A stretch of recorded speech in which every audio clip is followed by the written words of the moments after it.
Good Monday afternoon to you, 4 o'clock. Time for Sports for CLE. Hope you had a great weekend. Thanks for joining us. Plenty of Browns to talk about, as well as some news involving some former Browns coaches as well. We begin with this from the Pro Bowl and the Pro Bowl games, the obstacle course, and that is Myles Garrett in the red, Browns defensive lineman. And somewhere along here, Myles comes up hobbling a little bit, as you'll see right here, kind of not finishing it off, limping around, and we get the tweet here from Scott Petrak that dislocated his toe during the Pro Bowl events.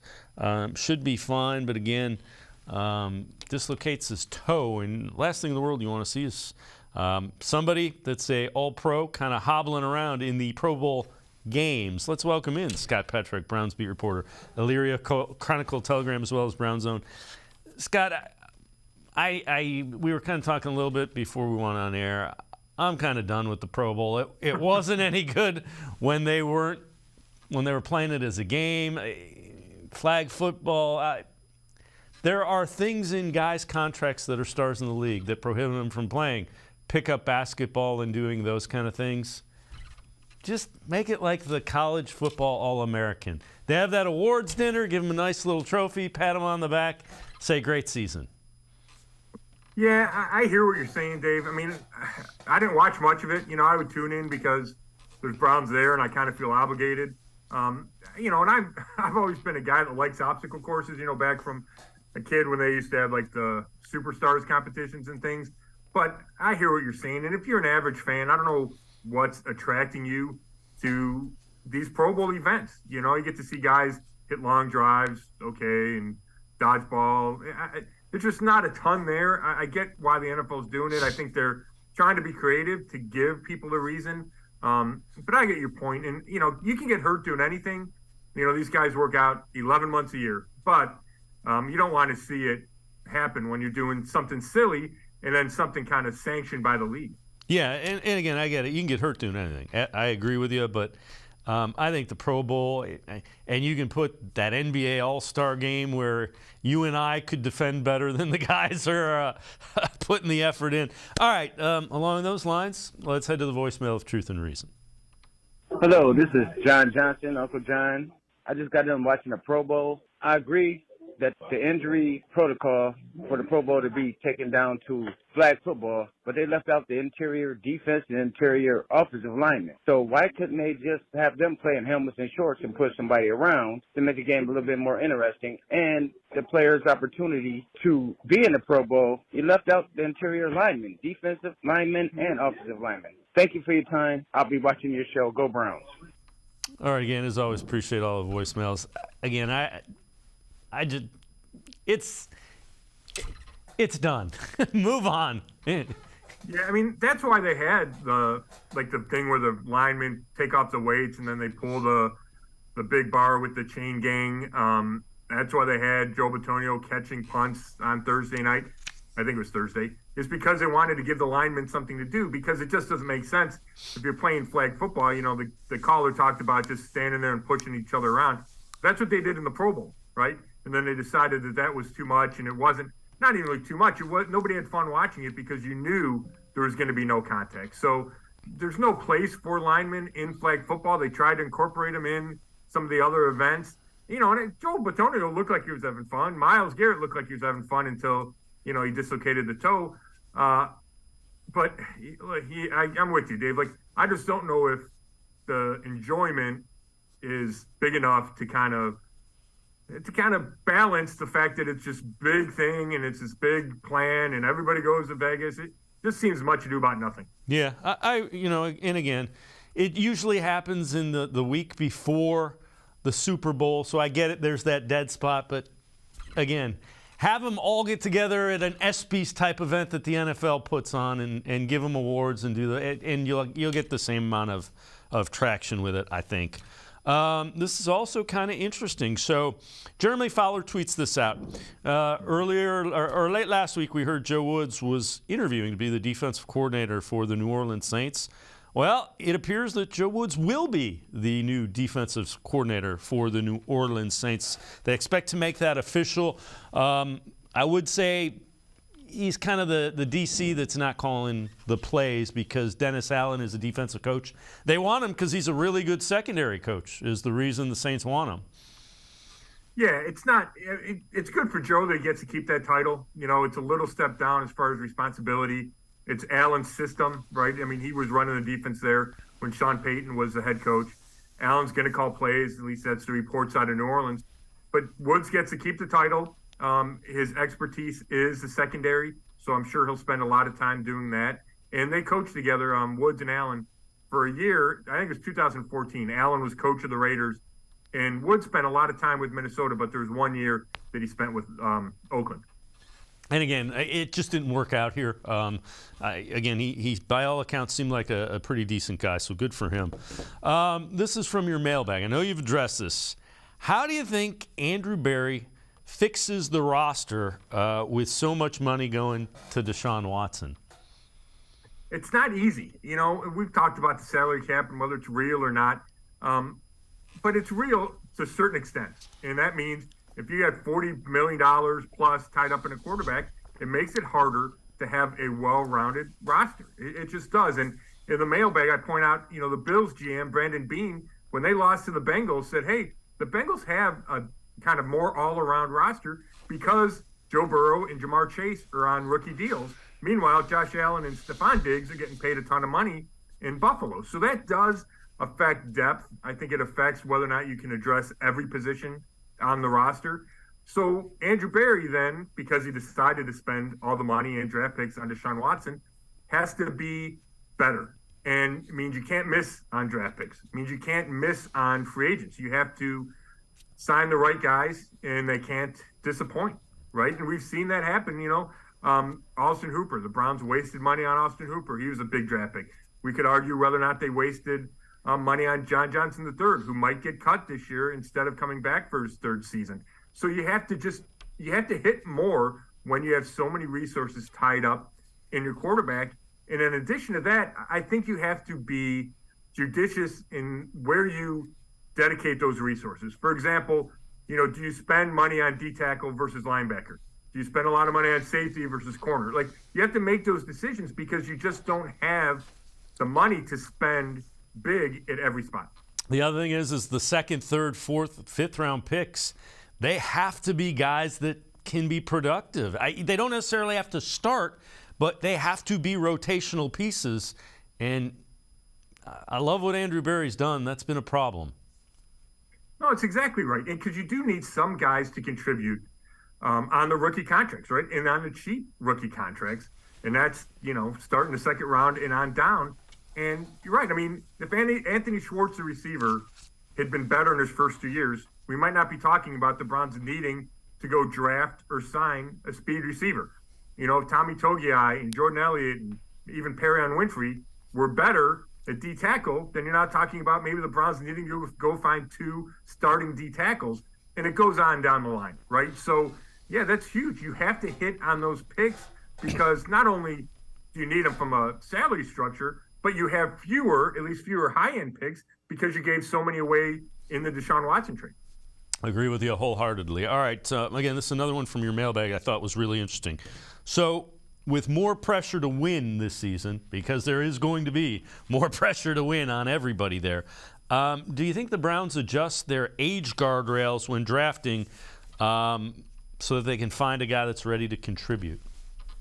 Yeah, I think that's an interesting question. I certainly think they do. Now, we know Andrew Berry and Paul DePodesta, they have those guardrails. They're not tied to them. We've seen them go kind of outside of their structure as far as trading up or drafting a guy who's older or even signing, I think at DeAnthony Bell, I know he was undrafted, but he was an old rookie this year. So they do make exceptions, and I think they're going to have to make more of those exceptions given what I think needs to be a high sense of urgency heading into 2023 season. So yeah, if you're faced with drafting a guy that's 20 and you think, hey, he's going to be really good 3 years from now, well, maybe you don't have that third year, right? So I do think whether it's trading draft picks for veterans right now for, this year, or drafting guys that you think are ready to come in and contribute. I think that will change because there probably isn't the same latitude to let your draft picks develop. Let's hope, and I think they are, let's hope that Andrew Berry and Paul DePodesta and the front office kind of use it as the cycle with which you build a roster. So you're now at the cycle where we need to win, so the guardrails change a little bit.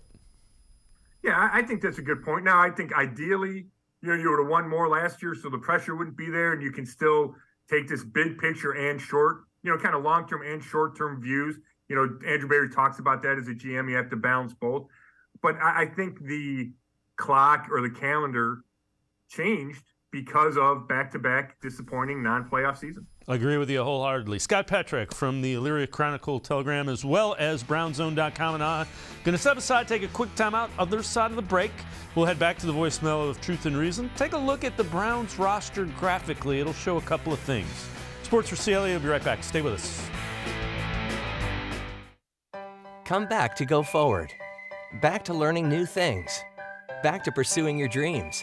Tri-C has flexible learning options to fit your life. And every year, more than 1,000 local companies provide Tri-C students with real-world learning. The right education can boost your lifetime earning power by hundreds of thousands of dollars. Start now with a college education you can afford. Tri-C, where futures begin. The Ohio Lottery Partners in Education program recognizes role model students and teachers from across Ohio. Nominations can now be done completely online. To nominate a deserving teacher or student, go to ohiolottery.com. In the About section, find Partners in Education. There you will find links to the nomination forms. Students, kindergarten through 12th grade, can be academic all-stars. Teachers can be honored as a Teacher of the Month. The Ohio Lottery Partners in Education, where stars shine. The Greater Cleveland Sports Hall of Fame celebrates the star athletes and notable sports figures who were born or have made their home in Greater Cleveland. It tells the story of discipline, commitment, perseverance, sportsmanship, and excellence in achievement. It encourages and inspires those who believe in sport and its direct impact on the well-being of our community. Go to clevelandsportshall.com or follow us on Twitter at GCLE Sports HOF for more details.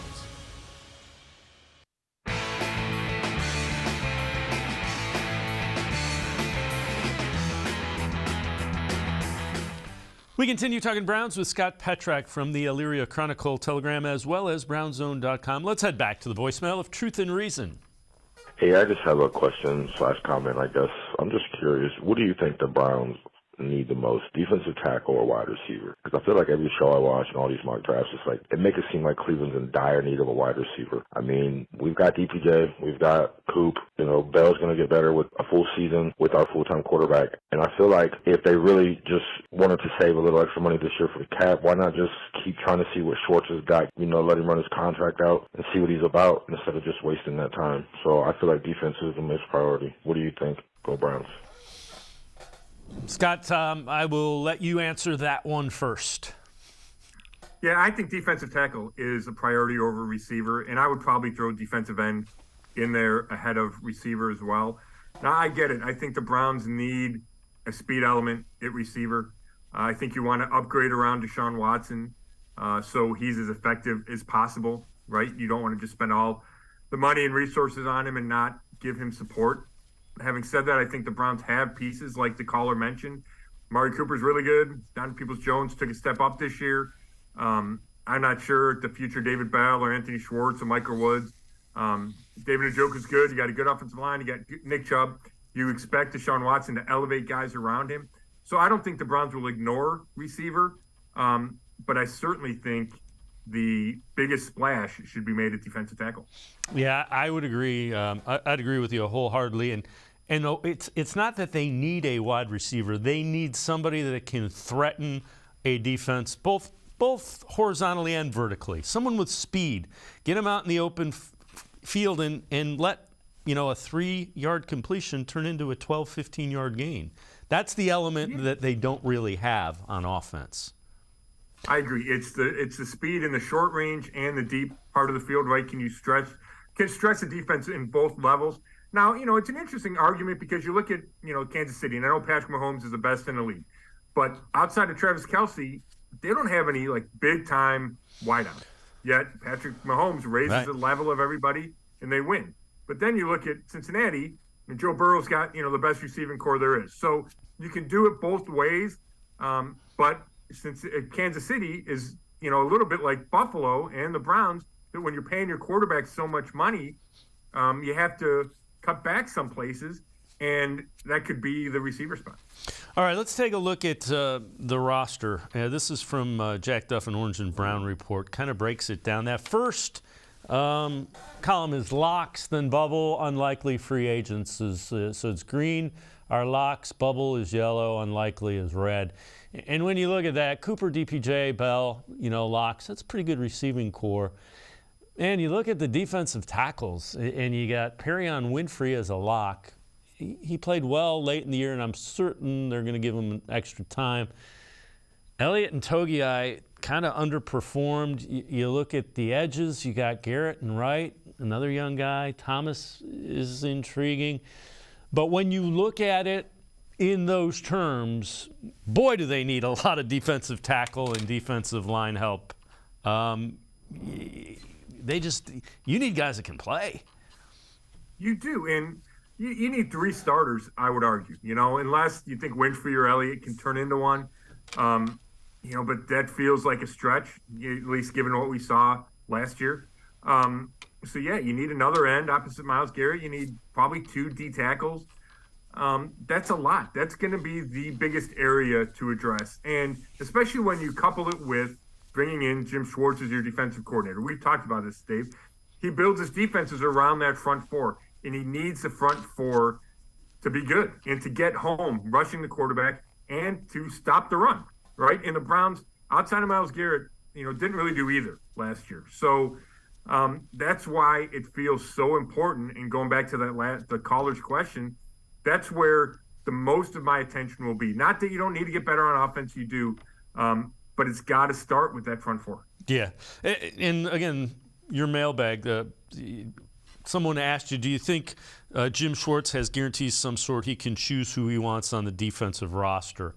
I don't know. It's guarantees. You don't hire Jim Schwartz unless you're going to listen to him, though. No, that's exactly right. That's what I said. I said I'd stop short of guarantee. But Andrew Baker's always said that they listen to the coaching staff, right? And that's how they go about finding who they want, whether it's through the draft or free agency. They listen, okay, what are you looking for at position X, and then go try to fill that need. So, Jim Schwartz will have a say on this roster, whether or not it's guys already here that he inherited or guys that the Browns pick up through trade, free agency, or the draft. All right, let's take a look. These are going to be defensive tackles that are affordable, guys that don't break the bank, because we know the Browns aren't going to be able to spend a ton. Defensive tackle, Ashawn Robinson, the projected contract, $1.52 million, $1.5 guaranteed. A veteran guy, has been in the league a while, run stopper. All right, another one, defensive tackle Sheldon Rankins, currently at the Jets. A little more expensive, 2 years, $12 million, $8 million guaranteed. Next guy, a name we've heard connected with the Browns in the past, Matt Ioannidis, Panthers. They say 2 years, $13 million. And then another one from the Seahawks, Poona Ford, 2 years, $12.5 million.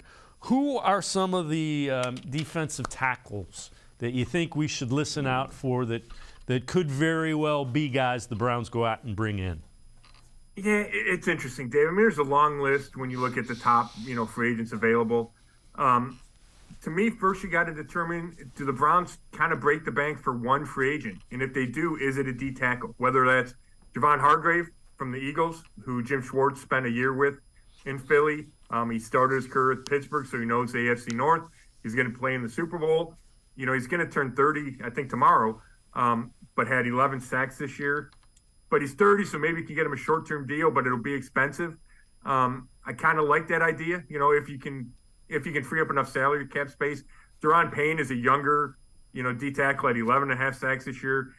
Played really well against the Browns in Week 17 with Washington. Now, the Browns will probably have to win a bidding war, and I don't know if they're going to want to do that, if they can do that given their salary cap structure. But then, you showed a bunch of guys. Draymond Jones is kind of an undersized guy, went to Ignatius, Ohio State. Now he's with Denver, can rush the passer from the inside, which I think the Browns really covet at defensive tackle. Yes, you need to stop the run, but they like the ability to do both. So I think it'll be interesting to see just how they decide to allocate those resources. And, the first guy you mentioned, Robinson, do they go after a true nose tackle, or do they go for two smaller D tackles that fit and kind of have the dual purpose, stopping the run and rushing the passer? And then another name that I haven't been able to get off since he left the Browns is Larry Ogunjobi. I think he's a good guy to have around. You could get him relatively cheap as your number 2 D tackle.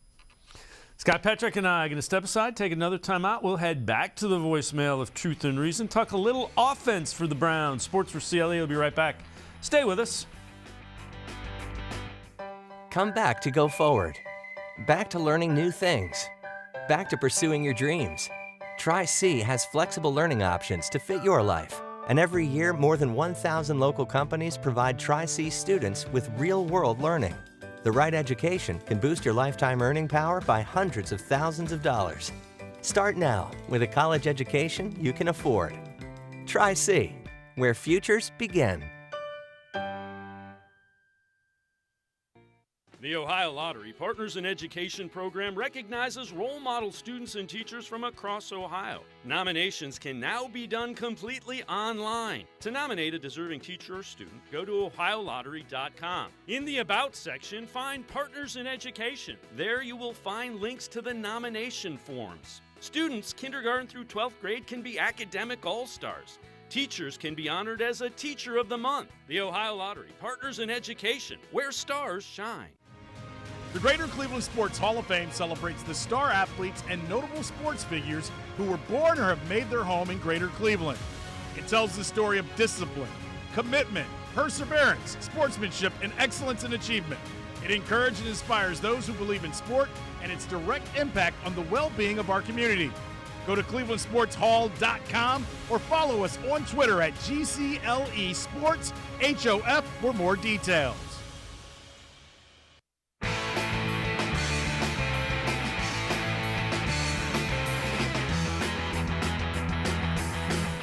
We continue talking Browns with Scott Petrick, Browns beat reporter for the Elyria Chronicle-Telegram. You can also check out his stuff, brownzone.com.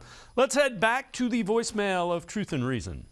Watching the Pro Bowl, I just saw this, watching Nick Chubb play, and when they were passing the ball to him, I was like, okay, that's what we're going to be looking like. Stefanski said the marriage between the run and the pass, and if we get Chubb in space with the passing, I think defenses are going to be like, oh, shoot, now we have to watch if he's going to catch and run after it or watch him run. So I think Kevin really has to detail his scheme to where the marriage between the run and the pass are equally as dangerous as the other one. And I really do think that Stefanski's offense is going to look like the Chiefs just because Stefanski is an Andy Reid disciple. He's from his tree. So I think that he's going to be more creative. He might use Andy Reid's concepts and stuff like that with this offense. So I'm really excited.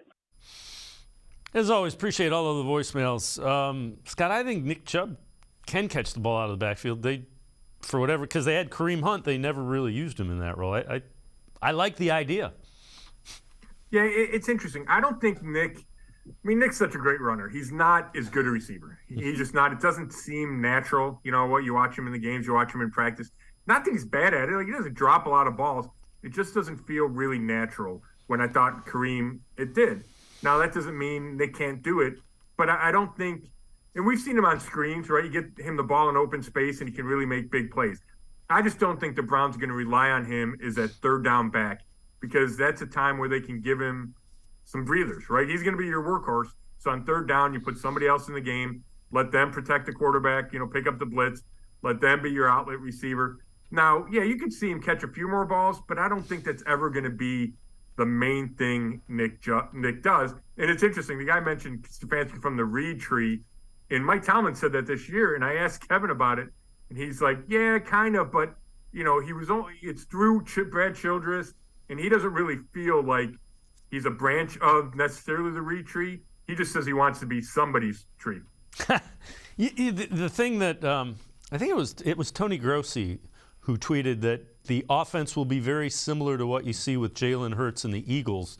And that's intriguing. I would say Nick Chubb's an upgrade over anybody they put in the backfield. But you got a big-bodied receiver like A.J. Brown. I'm not saying DPJ is him. You've got a better tight end. I could see the correlation there. And the line. The Phillies line's really good. Yeah, and it starts with, I think, the commitment to the run game and then a quarterback that has the dual threat capabilities, right? I don't think Watson's going to run it as much as the Eagles run Hurts because the Browns think he's probably a better passer, right? Led the league in 2020. Can sit back in the pocket and wing it, but has the ability to extend plays. You can do some quarterback design runs, right? So I think that is a good comparison. Again, you've addressed this in your mailbag. Who do you think the number 2 running back is next year for the Browns? I think it starts with the idea that it's Jerome Ford. Obviously, didn't play much on offense this year. Showed glimpses in the preseason when he got a chance to run the ball. Had a big game early in the preseason. And then showed the burst as a kickoff returner, throughout the season. Kareem Hunt, I certainly don't expect him to be back. I don't expect Dearness Johnson to be back. They're both free agents. And when we talk about saving money at a position group, the Browns have a lot invested in Nick Chubb, which is probably more than they would if they drew it up without having any names. They'd say, hey, you're not going to spend this much on running back. So I can't see them investing in a second running back again. I know they did with Kareem Hunt. I feel that was a special circumstance. So therefore, Jerome Ford just makes sense. Now, you probably draft a guy in the lower rounds to come in and compete and for depth. And then if those guys, Ford and the rookie don't look like they're ready, there's always veteran running backs to be had. Anybody who plays fantasy football knows you can pick up guys throughout the year that get signed in week 4 and then they're contributing in week 5. So I don't think Browns fans or the Browns are really sweating that. This is also kind of interesting. So Dov Kleiman tweets out, Keenan Allen and Gerald Everett, most likely cuts for the team. Chargers can save almost $15 million in cap space by releasing Allen, $4.25 in cutting Everett. Again, if those guys hit the market, they will likely get less than that. Either of those guys intrigue you at all if you're the Browns, if you can get them at a reasonable price? Yeah, Allen's really good, but he's not the burner you're looking for that we talked about. So Everett does. I think, and I kind of go back and forth in this because we talked about surrounding Watson with more talent, but do you spend the resources? I think the upgraded number 2 tight end is something that the Browns should explore. And Everett is a guy that made plays, and I liked him when I saw him. I saw him in person, seen him on TV playing for the Chargers. He shows up. So he's certainly somebody that I would explore in that search to find another weapon for Watson, just because I think he'd probably be an upgrade over Harrison Bryant. Yeah, that's kind of where I was going with it. All right, before we go to break, center. Do you think the Browns go with Nick Harris? Is it Ethan Posick? How do you think that shakes out? I think they want it to be Ethan Posick. Right? He played so well. He fit in between your 2 Pro Bowl guards. The question there is money. He played for less than $2 million this year, and it's going to go up from there. And it's probably going to go triple or quadruple what he was making. And do they decide that that's worth it? I think they'd love to get a deal done before he hits the open market. If they could get him for 5 or 6 on a short-term deal, maybe 2 years for $11 million, I think they would spend that money. If not, and he hits the market, he probably maybe gets 3 years for $21 million, and the Browns, kind of rules out the Browns. And then they turn to Nick Harris. You hope he comes back from that knee injury, but you don't know about Harris's durability. Right? He started 2 games in this league. He would be in the last year of his rookie contract, so it's not like you're guaranteed to keep him. So, I think you could turn to Harris if Posick gets away, but even if you did that, you would have to go sign a guy like you did with Posick this year to give you the insurance if Harris isn't good enough or doesn't stay healthy. They have to like Harris. If he doesn't get hurt, that's the guy that was going to be the starting center. He had won that job by all accounts. Yeah, there's no doubt about it. But, when he won that job, they hadn't faced like an opponent, right? He won it in the offseason. they like his athleticism. You don't know if that's going to be the same following the injury. Like I think it was a little bit of a leap last year turning to Harris, and it just feels like it'd be more this year, given how well Posick played and given that Harris is coming off an injury. Scott Patrick and I are going to step aside, take one more time out. We'll head back to the voicemail of Truth and Reason. Also take a look at the best and worst quarterback bargains in the NFL. Sports4CLE will be right back. Stay with us. The Ohio Lottery Partners in Education program recognizes role model students and teachers from across Ohio. Nominations can now be done completely online. To nominate a deserving teacher or student, go to ohiolottery.com. In the About section, find Partners in Education. There you will find links to the nomination forms. Students kindergarten through 12th grade can be academic all-stars. Teachers can be honored as a Teacher of the Month. The Ohio Lottery Partners in Education, where stars shine. The Greater Cleveland Sports Hall of Fame celebrates the star athletes and notable sports figures who were born or have made their home in Greater Cleveland. It tells the story of discipline, commitment, perseverance, sportsmanship, and excellence in achievement. It encourages and inspires those who believe in sport and its direct impact on the well-being of our community. Go to clevelandsportshall.com or follow us on Twitter at GCLE Sports HOF for more details.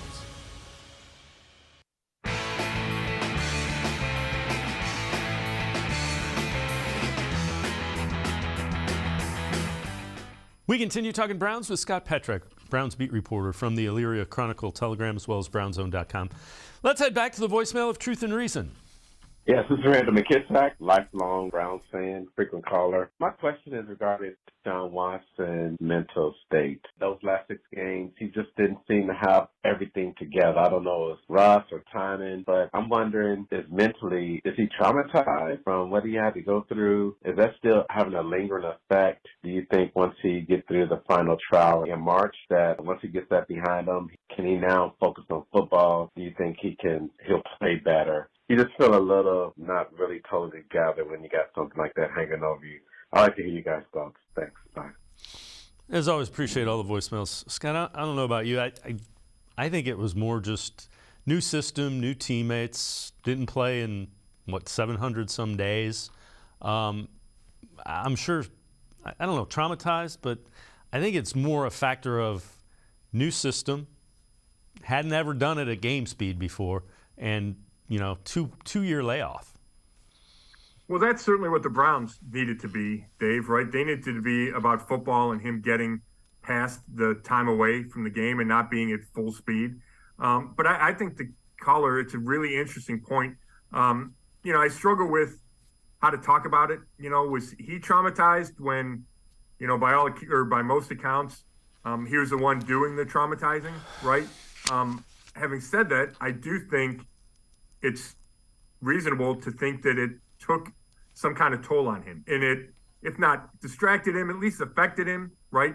There's a lot to process there from people saying a lot of bad stuff about you, from having to go to depositions. And, he spent a lot of time with that over the previous year, up until and including the suspension. So I think that's a real thing. And when I think about his long-term, kind of prognosis with the Browns, I think the key is for him to get past it mentally, because I think physically he's got all the tools. I don't think those went anywhere. So I would expect him to get back to the player he was with Houston. If he doesn't, then I think you can point to the off the field stuff. Oh, if he doesn't, it's going to be a long couple of years for the Cleveland Browns. All right, NFL's best and worst quarterback bargains, this according to ESPN.com. They say the best bargain is Patrick Mahomes. The worst, they say, Deshaun Watson, QBR 38.3, barely beating out Russell Wilson 37.0, trailing far behind teammate Jacoby Brissett 59.9. Sure, his contract was made with future seasons in mind, but 2022, even if we focus only what went on the field, Watson was the worst quarterback by a mile. I don't know about that. I saw plenty of Russell Wilson, who had Cortland Sutton and Jerry Jeudy, and he did not look good. But the Browns need a whole lot better from the quarterback play. And I think Deshaun Watson and Kevin Stefanski would be two of the first people to tell you that. Oh, without a doubt. And I'm with you, Dave, that I expect him to play better. And I expect him to be, at some point next year, the Deshaun Watson that he had been. And if you're the Browns, you hope it doesn't take 8, 10, 12 weeks, right? That it happens early in the season.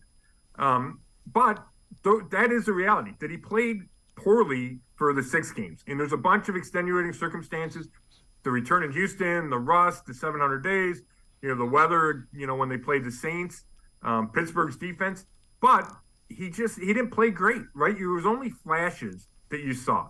And the best flashes were in the second half against Washington. He didn't look comfortable in the pocket against Pittsburgh.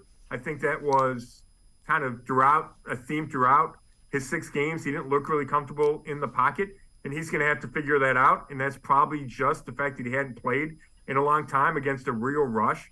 But when we talk about the assumption that he's going to become the player he was, you can't base it on those 6 games, right? You got to go back to 2020, and that's a long time ago. Yeah, I get it. This is from Deshaun Watson's TikTok, kind of the reaction to all that. And I'm actually playing. This is when 2023 is about to be a movie. So taking it all in stride. And again, Scott, new system. Let's see. Let's see. That's all you can say. Let's see what happens. Yeah. And he's confident, obviously, and he's at the end of the year, he talked about expecting to come out and play really well next year, and that he knew there were going to be struggles this year. So, like it was this year, it's going to be the biggest story next year is how well he plays. I know you're working on a special story. Joe Thomas headed into the Hall of Fame. We're assuming, but I think it's a pretty good assumption. The question is, how much above 90% is he going to get? How much above 90? Take us through what you're working on with that and what you found out as you did the story. Yeah, I just think it's really interesting. I'm trying to do a couple different things before the announcement Thursday night. So I talked to Joe last week. I talked to Phil Savage, the GM that drafted him, Alex Mack, who played center with him for a couple of years, or at the start of his career, of Alex's career. And just real quick from all 3 of them, Joe, we know he played that streak snap, the 10,363. And Joe is so proud of that. So I asked him, the worst pain. And he said he thought it was 2012, the end of the season.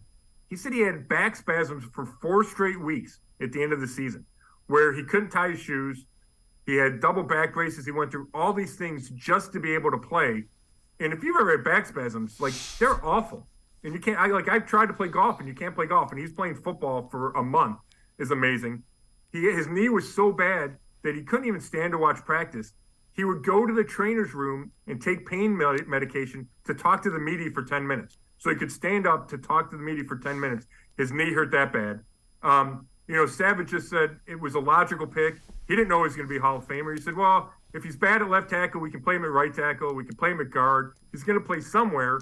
And then Joe just worked so hard and had all these intangibles that made him a Hall of Famer. And I thought Alex was funny, Alex Mack. He said he was complaining to Joe when he was a rookie. He goes, the coach keeps telling me, he's all over me about my hand placement. He won't leave me alone. And he said, Joe just looked at him and said, would you ever think about putting your hands where the coach tells you to? And it's just kind of Joe's matter of fact. And Joe always knew what to do, right? And he's telling a rookie, well, just do it. Just do it the right way. When's that come out, and where can folks find it? Yeah, the first one will be in brownzone.com tomorrow morning, and then I think Thursday morning. I'm going to do one about just the bond he created with the other offensive linemen. They still text each other all the time. The amazing thing about it, you think about guys what they're doing on draft day. He went fishing. I love that. That's one of my favorite all-time. Yeah, we're going to go fishing, and I'll figure out where I am. Right, which makes him such a, that's one of the things Savage talked about. He's just a perfect fit for Cleveland, and that's a prime example, right? He's a blue-collar guy, and Joe does think, he says he'll take a lot of pride in, there's not a lot of guys anymore that will go in the Hall of Fame having played only for one team, and Joe obviously will, and he had a chance to, kind of force his way out of town late, and Peyton Manning asked him to do that because the Broncos needed a left tackle, and Joe said no. He goes, I want to finish here. And this is in the midst of the Browns going 1-31 those last 2 years. Yeah, the other thing is, think about all those snaps from. It's one thing, and I get it. Quarterback, you take but I don't think TV shows you how much of a beating offensive and defensive linemen take on every snap. Oh, there's no doubt. And he played through so much. And one of the things Phil Savage pointed out is, guys motivate themselves by the idea of going to the playoffs, right? Hey, we have this chance, so I'm going to keep playing. Maybe we can go to the Super Bowl. For Joe, so many of the years were rebuilding years, right? The only winning season he had was his rookie year in 2007. Yet he showed up every snap despite no hope of going to the playoffs way too many times. Scott Petrak, as always, great stuff. Appreciate the time and the insight. Thanks very much, Scott. Thanks, Dave.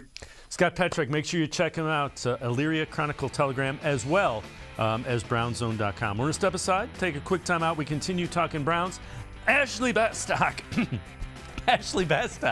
from the Plain Dealer and cleveland.com, straight ahead. Stay with us. Come back to go forward. Back to learning new things. Back to pursuing your dreams. Tri-C has flexible learning options to fit your life. And every year, more than 1,000 local companies provide Tri-C students with real-world learning. The right education can boost your lifetime earning power by hundreds of thousands of dollars. Start now with a college education you can afford. Tri-C, where futures begin. The Ohio Lottery Partners in Education program recognizes role model students and teachers from across Ohio. Nominations can now be done completely online. To nominate a deserving teacher or student, go to OhioLottery.com. In the About section, find Partners in Education. There you will find links to the nomination forms. Students kindergarten through 12th grade can be academic all-stars. Teachers can be honored as a Teacher of the Month. The Ohio Lottery Partners in Education, where stars shine. I am powerful beyond my wildest imagination. I will define my future. I will keep challenging myself to improve. Because I am a future leader of this great nation. I will be responsible for raising a beautiful family. And educating not only my generation, but many more to come. I will make a difference in my community. And I will stand up for what I believe in. I will not settle for simply chasing my dreams. I will achieve them. Because I was given a chance. An opportunity. A home. At Family, Career, and Community Leaders of America. The ultimate leadership experience. FCCLA has been one of the greatest experiences of my life. It's made me who I am today. Join us. We'll build a new future together.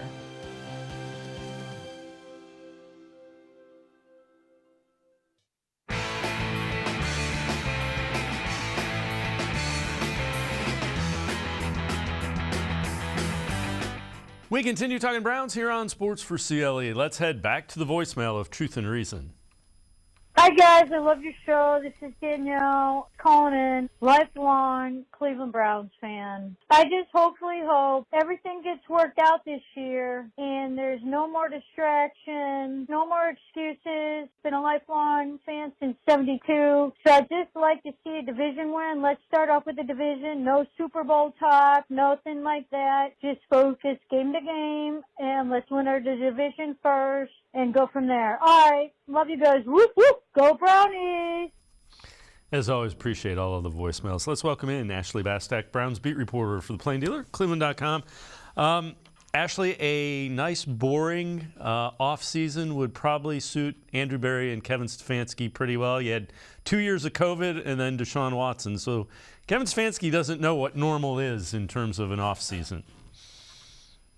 Yeah, exactly. Like you alluded to, his first 2 years here during the offseason, COVID kind of ruled everything and changed a lot of the rules along the way. So last year, things start to get back to normal, and then it comes out that you're trading for Deshaun Watson, and then you got to trade Baker Mayfield too. So there was definitely no shortage of drama. And yeah, I think, knock on wood, because you never know, as things are going now, this is by far, I think, the most normal and down-to-earth offseason that this regime is going to have. And I think we saw, I think, the big coaching change that we were going to see, which was them parting ways with Joe Woods, who, of course, got his new job today, it looks like. But they were able to get settled in with Jim Schwartz here pretty early. So I think that's another piece of this puzzle that kind of fell into place for them really early into the offseason that gives them more time in normalcy, if you will. Yeah, caller mentioned winning the division. That's going to be tough. You've got the Steelers and the Ravens, who are two of the, they're just really well-run franchises. And now the Bengals have Burrow and Chase and Higgins. So that's a tough way to go. The division is tough. It is, and the one team I really want to single out here is the Steelers, because no matter how down we think the Steelers are going to be, they somehow basically always find a way. Mike Tomlin, of course, has never had a losing season in Pittsburgh. They almost always stay in the playoff hunt, like we saw the last 2 years, how all the talk was, the Steelers are so bad. This year, they were playing for something in week 18, obviously didn't make it. Last year, they did end up squeaking their way in. So I think you look at the teams in this division, you can never count them out. Of course, we know the Bengals were very close to going to their second straight Super Bowl. And Baltimore, of course, has a great coach in John Harbaugh, and the way that team is run, you can also never count them out. There might be some instability there, given we don't know exactly what is going on with Lamar Jackson, but this is a very, very, very tough division, I think, in general, and that makes it tough to predict because these other three teams just never seem, as of recently, to be out of it in terms of the division race. So the Browns have some serious catching up to do, I think. I know you wrote an article. Myles Garrett, kind of the cornerstone, but, you're breaking down the core players. There's a lot of questions over there. Yeah, that's kind of an understatement, right? I kind of joked that to summarize the article that I wrote as we looked at each of the division or each of the position groups on this team, that the defensive line was essentially Myles Garrett and then everybody else. And, we try to divide this between core players, potential core players, bubble guys, and then other guys. And the guys that I wound up putting as potential core players on the line, you look at them and they're so inexperienced, but that's why they're there, because we maybe don't know what they are. It's Alex Wright, Perrion Winfrey, and Isaiah Thomas even I put in there, given he seemed to be more effective at rushing the passer this year than Alex Wright did. But you look at Myles Garrett, he had 16 sacks this year. He tied his own record. And the next highest sack getter on this team was Taven Bryan with 3. So he really was just on an island this year. He didn't have much help. I think you can make an argument that this room needs like 3 more guys, 2 rooms technically, that they need 3 more guys at least between edge rusher and defensive tackle, because I don't know how much you can just rely on young guys who you thought were going to develop for 2022, say, maybe they'll come along in 2023. Do you really want to waste this whole other year without bringing in reinforcements, which is definitely easier said than done. But I think when you look at the numbers, it just kind of shows you how much Myles Garrett was just alone out there for this season in terms of being a pass rushing threat. Yeah, it's quite eye-opening, if you will. And I know you've done you've addressed this Orange and Brown Talk podcast. Do you think receiver or edge rusher is more important than defensive tackle for the Browns?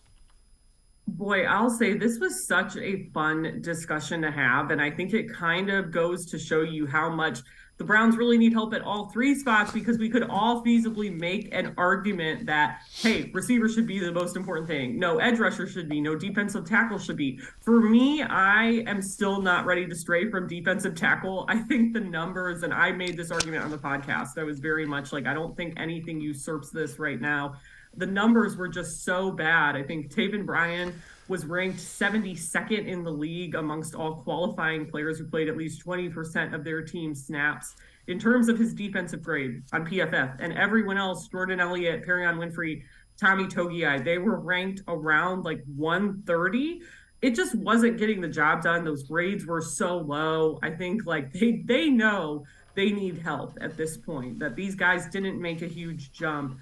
And I think, too, again, it goes to, with Jim Schwartz's system, if it looks how we think it's going to look, there is increased responsibility placed on the defensive tackles, because your defensive ends are lining up wider to try to create one-on-one matchups. And a lot of time, those defensive tackles have to take on offensive tackles in these looks. So I really think that they need help there more than anything, even though I think, again, it's concerning that you can see an argument for all three of those position groups, why they should be most important. Yeah, I would agree with you.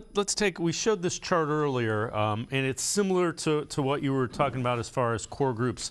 So the green and this is from the Orange and Brown report from Jack Duffin, and it was something that we grabbed. So he has the greens as being locks, the yellow bubble, and then the red unlikely. The other group is free agents. And when you look at it, Perrion Winfrey as a lock, he played well late in the year, but a young guy. Elliott and Togiai haven't performed well. You've got Thomas at the edge, Garrett, again, a young guy that he says is on the bubble, and Alex Wright. I look at the wide receivers, Cooper and DPJ, I think they've kind of proven they can get it done.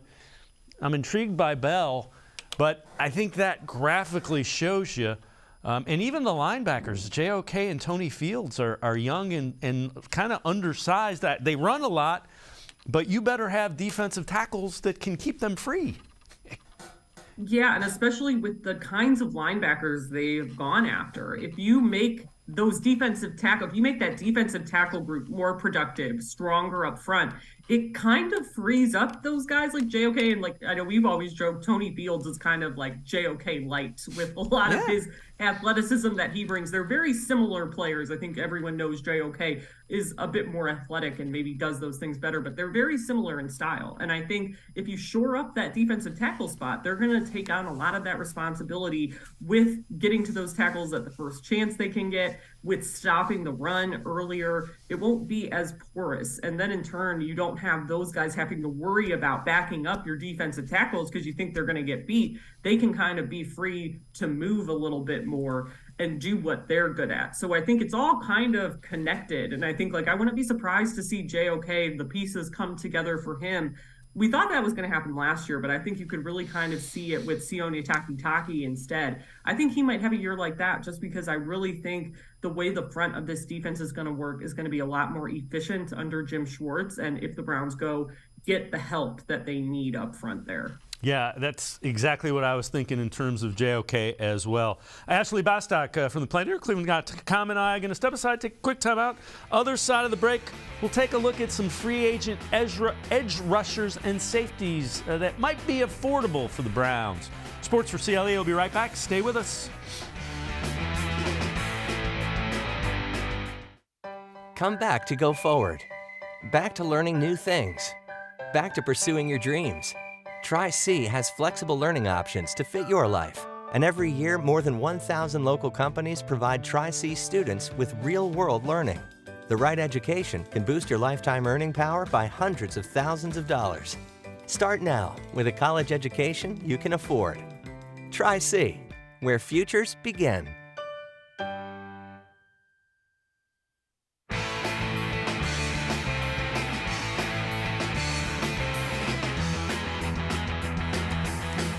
We continue talking Browns with Ashley Bostock, Browns beat reporter from the Plain Dealer, cleveland.com. We've talked about the need to upgrade the line. Here are some edge rushers that will not break the bank for the Browns. This is from Sports Illustrated. They have Okoronkwo from the Texans. Current projection, 2 years, $11 million, so $5.5 million each. And then again, Lorenzo Carter from the Falcons, 2 years, $12 million. 6.75 guaranteed. They say Carter similar to Takk McKinley. And Ashley, that's kind of what the Browns need to find. A couple of guys that can play like Takk McKinley was before he got hurt here. Yeah, I mean, he was so valuable to what they did in 2021, I thought. And I mean, it obviously helped that you got the kind of resurgent year out of Jadeveon Clowney there. But you know, I think when they brought Chase Winovich in, that wasn't like a one-for-one comparison with Takk, but I think like you think, oh, maybe he can kind of match the productions in terms of rushing the passer that Takk did and give us another body. And then he was hurt all the time. So that didn't really come to fruition. I mean, I do like that comparison. I do think that's one of the spots that you can make an argument that they definitely need somebody else. But I do think you kind of have to look at, obviously not necessarily breaking the bank, But you have to remember Alex Wright is still so raw, and he was not super effective at rushing the passer. I mean, according to PFF, he only had, I believe, 12 total pressures for the season. He did not have a sack. So I think that it becomes like, okay, can you maybe try to patch this up with your draft picks? Because there's going to be somebody good in the second round that can kind of help fill that role too. But I mean, I think, again, you can make an argument that maybe you should get 2 more guys, edge rushers in there, and give Alex Wright more time to develop with his pass rushing in particular and still get him meaningful reps, but not needing to rely on him as much as you had to this past year. Yeah, and the other thing to keep in mind, Jim Schwartz, he says he wants to wave guys in. So if you he wants to play 7, 8 guys instead of 5 or 6. So that's again, if you find situations and you can plug guys in, that's one of the ways you get around that. Again, another question would be safety. Can John Johnson III play that single high free safety that Jim Schwartz likes? If not, here are a couple of bargain type free agents. Juan Thornhill, for the Chiefs. So, again, we know they're still playing. They're playing in the Super Bowl. You see the Browns were interested in him out of Virginia in 2019. Current projection, 2 years, $11 million. Again, that's pretty affordable. And then Duron Harmon, 1 year, $1.75 million, safety for the Raiders. And JJ3, if the Browns cut him post June 1, would save him $9.75, I think it is, against the cap. So those are going to be all kinds of math that the Browns have to do because you need to plug in some linemen as well.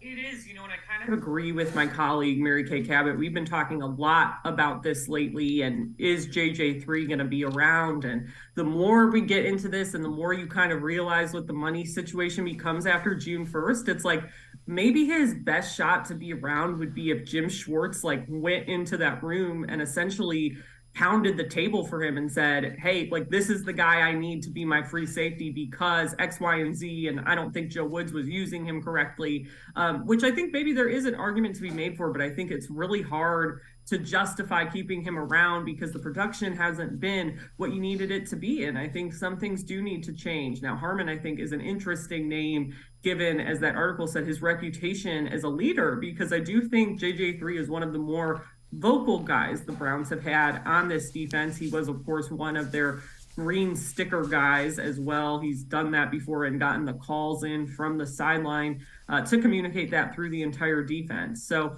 it is an interesting question. I do think with JJ3, though, it just wouldn't surprise me if he's not here from a money standpoint, money versus production, and how much they've been able to get out of him, unless Jim Schwartz really goes to bat for him and believes he is the guy he needs to be there at safety. And again, that could happen. We won't know if it does, but Jim Schwartz could very well do that. This is from the Bleacher Report. Bargain bin free agents who can solve roster issues 2023. They go with wide receiver Darius Slayton. Spotrac projects Slayton will command $3.5 million on the open market, a steal for any team that needs a solid number 2 wide receiver, a 5th rounder in the 2019 draft for the Giants. I don't know that he gives the Browns the element that they need. I don't think he's I think at $3.5 million, he's probably a bargain. Who do you think, is there a name that you think the Browns kind of target and have their eye on as somebody that can help them add to what Cooper and DPJ and David Bell bring to that room? The one interesting name that I've seen come up that is kind of intriguing for me, having done maybe not as much research as I will as the offseason goes on this, Trent Sherfield from, I believe, Miami. I mean, he to me seems like kind of an interesting guy because he brings that speedy element to this team that I don't think, you don't necessarily get the same thing out of him that you get out of an Amari Cooper or a Donovan Peoples-Jones already. So I think too, it's feasible, you start some crazy talking. It's would they potentially want, not extend DPJ and be willing to move on from him? Or would they already be ready to move on from Amari Cooper? But I think you kind of saw him have a good season in an increased role with the Dolphins. And I'm not opposed to a name like that because I've kind of said before, like, you maybe already have your number one receiver in Amari Cooper, right? Like they don't necessarily need to make a kind of move like they did last offseason to get an Amari Cooper type of guy in here. He can be your number one receiver, but I do think you need to find a guy who has that speed element because Donovan doesn't really do that. Amari's obviously more known for his route running. So that's a name I think that has been intriguing me lately as I've started to read up on this. Agree with you wholeheartedly as far as a skill set. Somebody that can threaten the defense vertically and horizontally. Ashley, as always, thanks so much for the time and the insight. Appreciate it very much. Thank you. Ashley Bastock. Make sure you check her out, Browns beat reporter for the Plain Dealer, cleveland.com. Always really insightful stuff. That's going to do it for this edition of Sports for CLE. See you back here tomorrow at 4 o'clock. Have a great night, everybody. See you tomorrow at 4 on Sports for CLE.